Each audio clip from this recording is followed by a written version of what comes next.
O episódio que você ouve agora é uma produção da L Assessoria Podcast.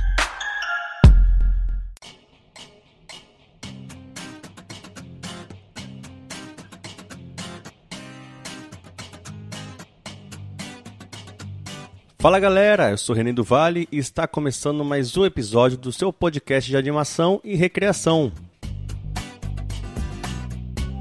E nesse episódio batemos um super papo com André Scooby, empresário de Campinas, São Paulo. Conversamos sobre sua dissertação de mestrado, que é o tema desse episódio. Tenho certeza que você vai gostar muito e ter muitos insights. E no último episódio nós começamos o sorteio de um livro autografado sobre atividades recreativas, escrita por Maurício Choquito. E para concorrer, basta ir na nossa página no Instagram e comentar "Eu quero" e marcar 2 amigos na postagem do episódio 54. O sorteio será no final de abril.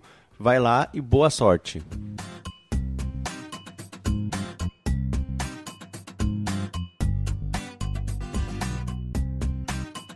Scooby, seja muito bem-vindo ao Recrecast, é um prazer tê-lo aqui. E a primeira pergunta, e acho que seria difícil começar de outro modo, o que lhe motivou a escrever sobre esse tema? Fala, Renê. Cara, obrigado pelo convite, obrigado por ter me convidado para bater um papo sobre esse assunto que eu curto muito. E esse já é um dos primeiros motivos, né? Eu gosto muito da metodologia, né, do estudo do meio. Acho uma ferramenta de educação sensacional.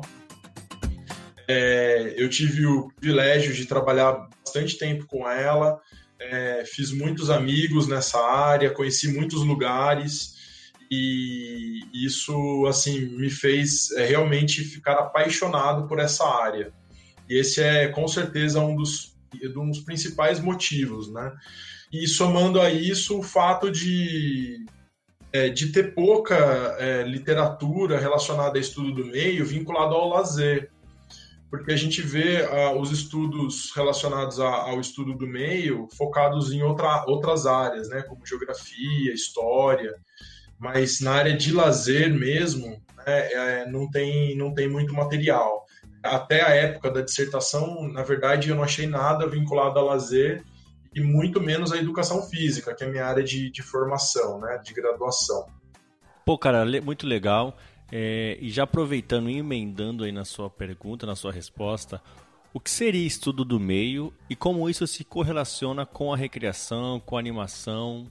Bom, vamos lá. Então, assim, o estudo do meio, o que ele é? Ele é uma ferramenta de educação entendido essa nomenclatura basicamente da educação não formal. A gente tem a educação formal, não formal e informal.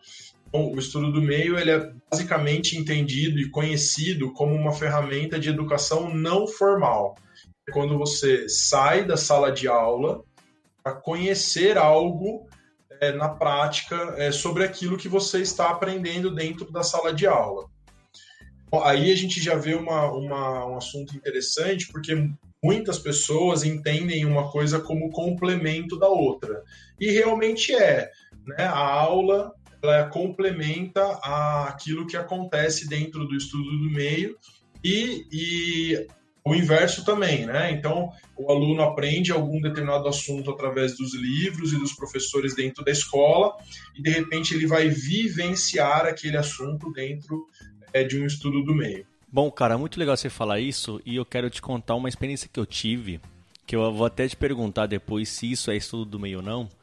Quando eu fiz faculdade em São Paulo, inclusive na matéria de recreação, o professor levou a gente lá para a Serra da Cantareira para fazer uma caminhada recreativa.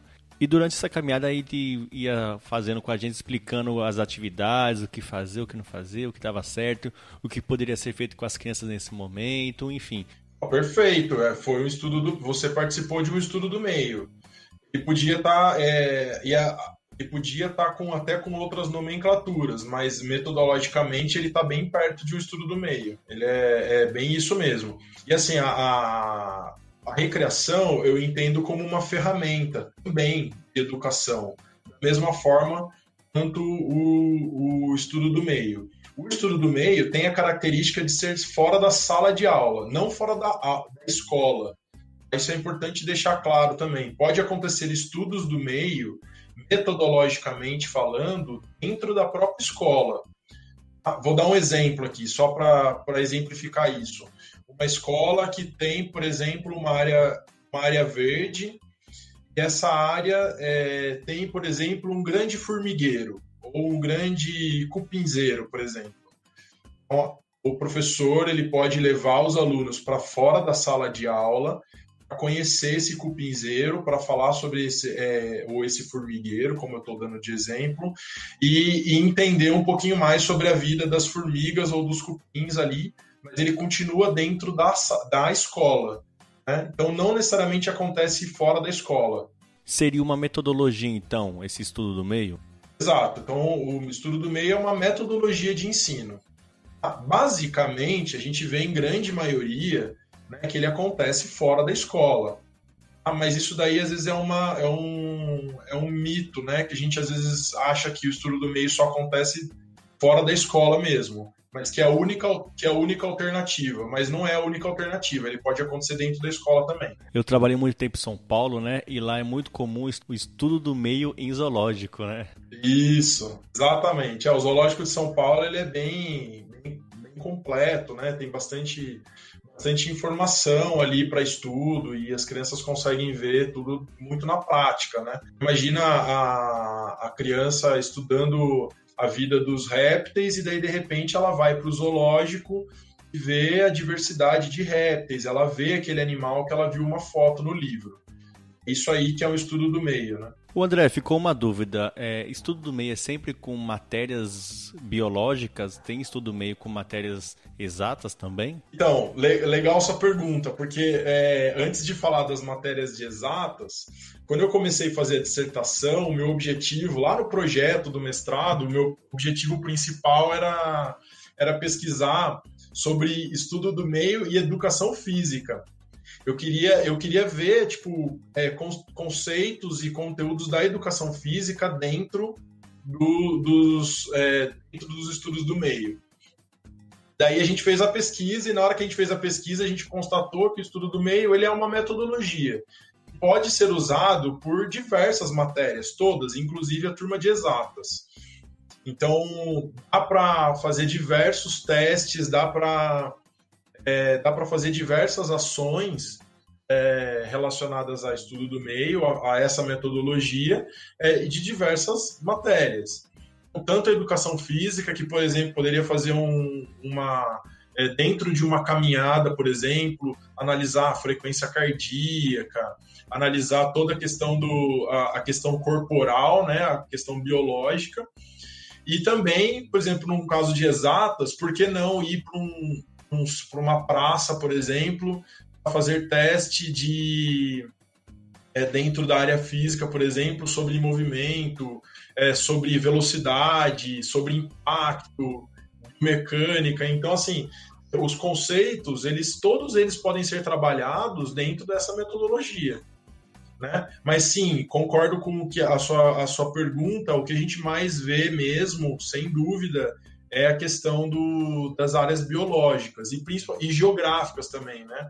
Tudo meio tem um pezinho muito grande na área da geografia, porque muitos professores, né? Antes a nossa função como recreador, no caso, ela não existia. Quem levava para o estudo do meio era um professor. O professor pegava a turma, né, entrava em contato com uma empresa de ônibus e levava a turma dele para fazer o estudo do meio.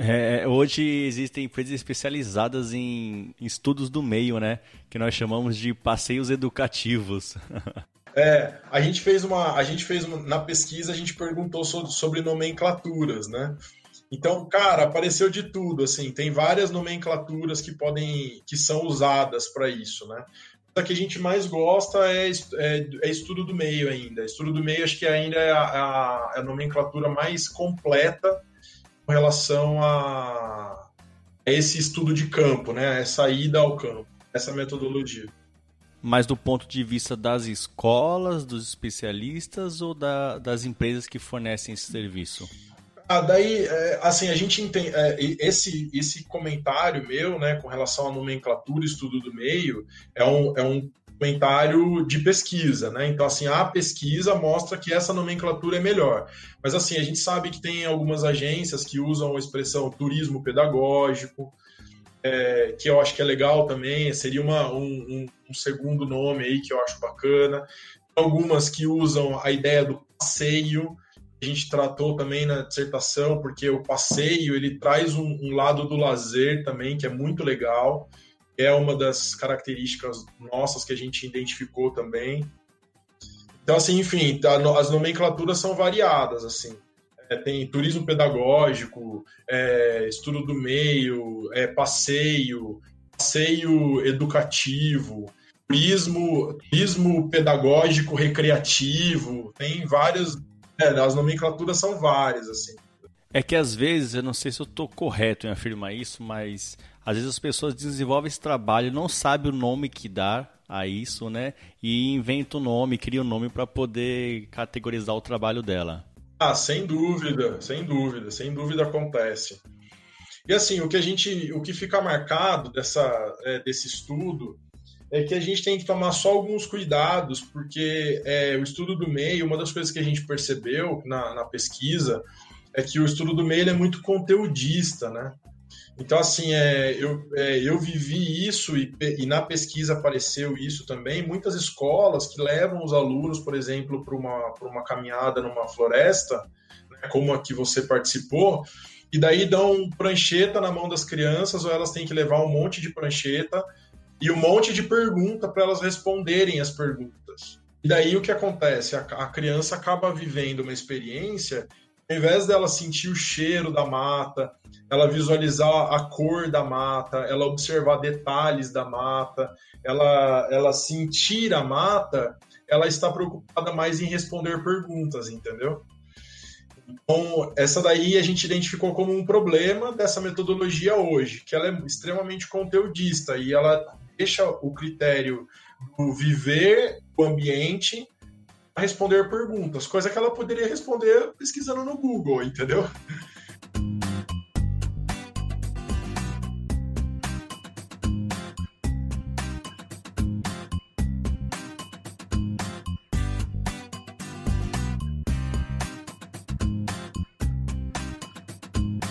Beleza, André. Agora um outro foco. Onde entra o lazer dentro do estudo do meio? Legal, Renê. A questão do lazer dentro do estudo do meio, a gente percebeu na pesquisa, assim, o lazer, ele pressupõe a falta de obrigatoriedade, certo? Então, a gente entende dentro da teoria do lazer que um momento de lazer é aquele momento que a pessoa está dentro do seu tempo disponível. Quando a gente leva esse assunto para a educação não formal, né, ou seja, aquela educação organizada pela escola, mas fora da sala de aula, a gente percebe que tem a obrigatoriedade. Então, assim, a gente percebe que a metodologia, ela transita, a metodologia do estudo do meio, ela transita em obrigatório e não obrigatório. Deixa eu tentar explicar isso. Vamos supor, a escola pode tornar o estudo do meio obrigatório. Todas as crianças têm que ir porque depois elas vão ter uma avaliação ou porque depois elas vão fazer um projeto cultural na escola, blá, blá, blá, blá. Se essa for a perspectiva da escola, ela é uma ferramenta obrigatória. Se ela é obrigatória, a gente tira a característica de lazer dela.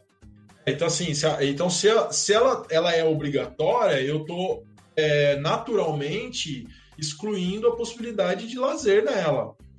Daí só que a gente vive num estudo do meio momentos divertidos, momentos engraçados, porque a gente está fora da rotina, mas não porque a gente está num momento de lazer, porque esse estudo do meio é um momento obrigatório para aquele aluno que está lá. Então, apesar de ser uma coisa super prazerosa, né, super gostosa, poxa, vamos fazer uma trilha, vamos conhecer um lugar diferente, vamos fazer um estudo sobre tal assunto, pô, olha que legal, é legal, entendeu? Mas é obrigatório ao mesmo tempo. Então ele cai dentro da educação não formal e acaba sendo um estudo do meio sem características de lazer. Mas a gente percebe também que a escola ela pode convidar os alunos a participar.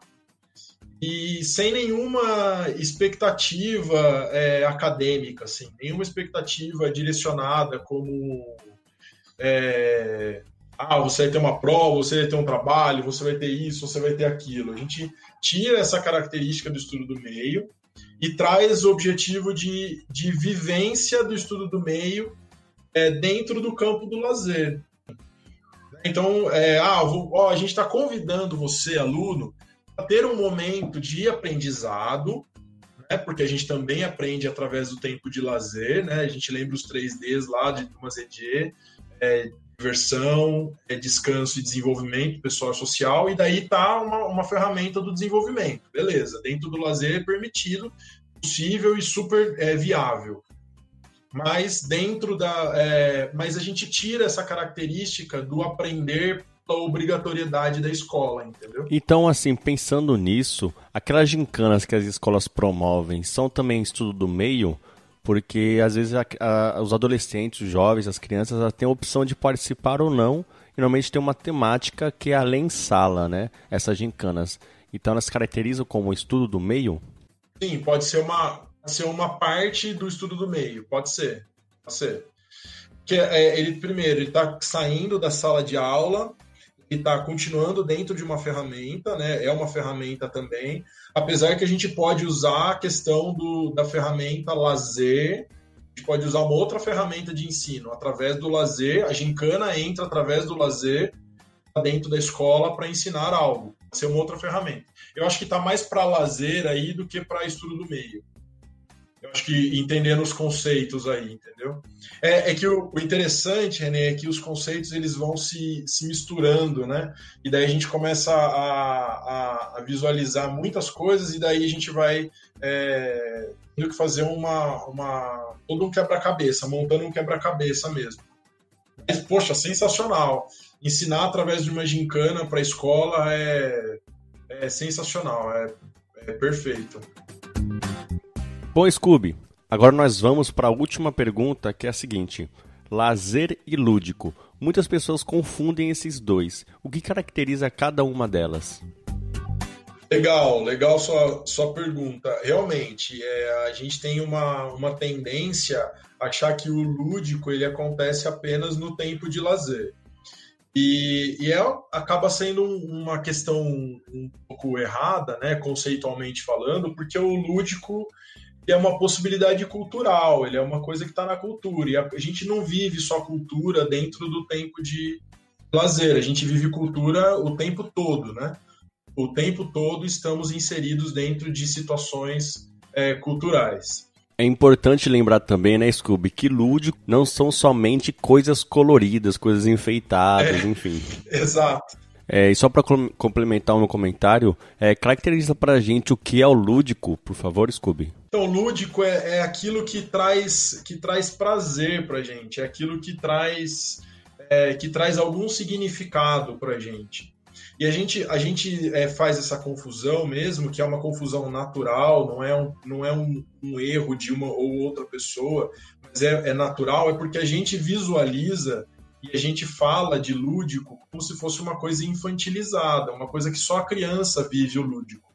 Mas, por exemplo, eu estou falando de um assunto com você agora que eu adoro, que eu amo esse assunto. Para mim, esse momento de falar sobre lúdico e lazer é lúdico para mim, entendeu? E está muito longe disso ser entendido como uma brincadeira. Né? O que a gente está fazendo aqui agora, nesse momento, está muito longe de uma brincadeira.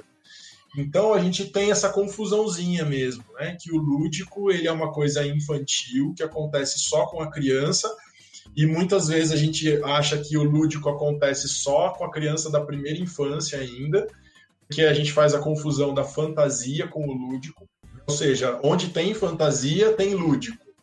Né? E a gente acaba se perdendo nessa característica que é uma característica furada, do meu ponto de vista, com base naquilo que eu tive oportunidade de estudar. Né? Os hobbies normalmente são lúdicos, né? Quem tem um hobby trabalha muito essa parte da ludicidade. Exatamente. Assim, a pessoa que tem um hobby, ela usa aquilo lá dentro do tempo dela de lazer, né? Ela já finalizou as obrigações dela, está usando o tempo dela de lazer a fazer uma coisa que traz prazer para ela, ou seja, alguma coisa que é lúdica para ela. Exatamente. Agora, o que é legal, que se a gente pegar um hobby, fala um hobby aí, Renê, pensa um hobby aí, qual que você pensou? Construção de barcos. Construção de barcos. Então, legal. Então, por exemplo, o cara que gosta disso, que tem o hobby nessa construção de barcos, por exemplo, para ele é lúdico a construção dos barcos. Mas para mim, eu não sei se eu me daria bem, entendeu? Fazendo isso. Então, para mim, talvez não seja lúdico essa atividade. Isso que daí traz uma complexidade maior, porque um dos termos que a gente escuta muito é a questão da atividade lúdica. E quando a gente fala de uma atividade lúdica, a gente está definindo que essa atividade ela é lúdica porque ela é lúdica, e ponto. Que a atividade é lúdica. E daí, no meu entendimento, volto a falar com as informações que eu tenho, a gente entende de forma diferente. Porque eu não posso afirmar que construir barcos de madeira é lúdico. Porque pode ser lúdico para uma pessoa e para outra pessoa pode não ser.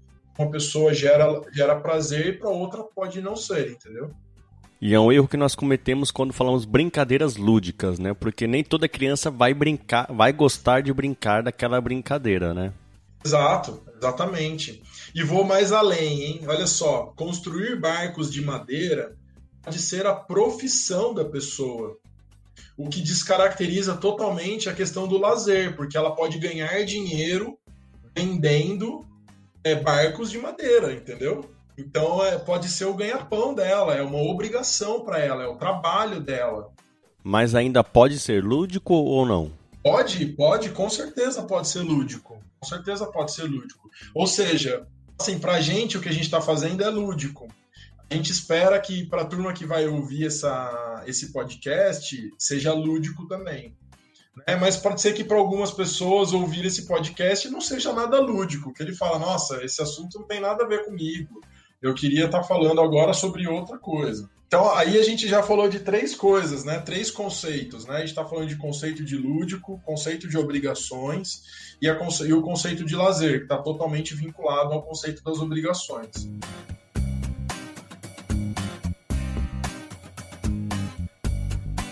Então, Scooby, nós estamos chegando ao final do nosso episódio. Quero agradecer a sua participação, a sua disponibilidade para gravar aqui com a gente, falar um pouquinho sobre a sua dissertação de mestrado. E se você gostou e quer ler a dissertação dele, que está muito bacana, está aqui na descrição desse episódio. É só clicar no link que vai baixar direto no seu celular, tá bom?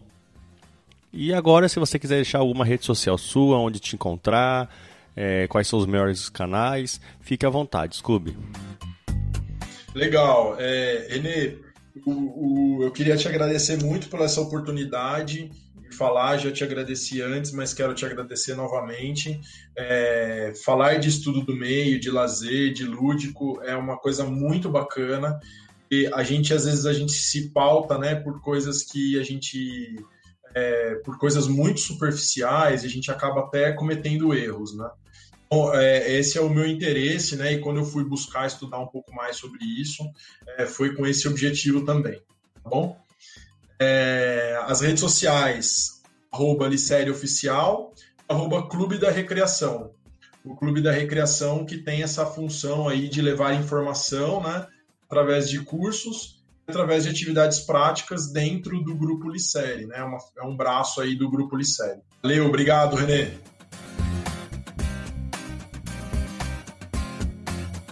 E esse foi mais um episódio aqui do Recrecast. Espero que você tenha gostado do conteúdo, aprendido com ele e principalmente ampliado seus conhecimentos sobre o lazer, o lúdico e o estudo do meio.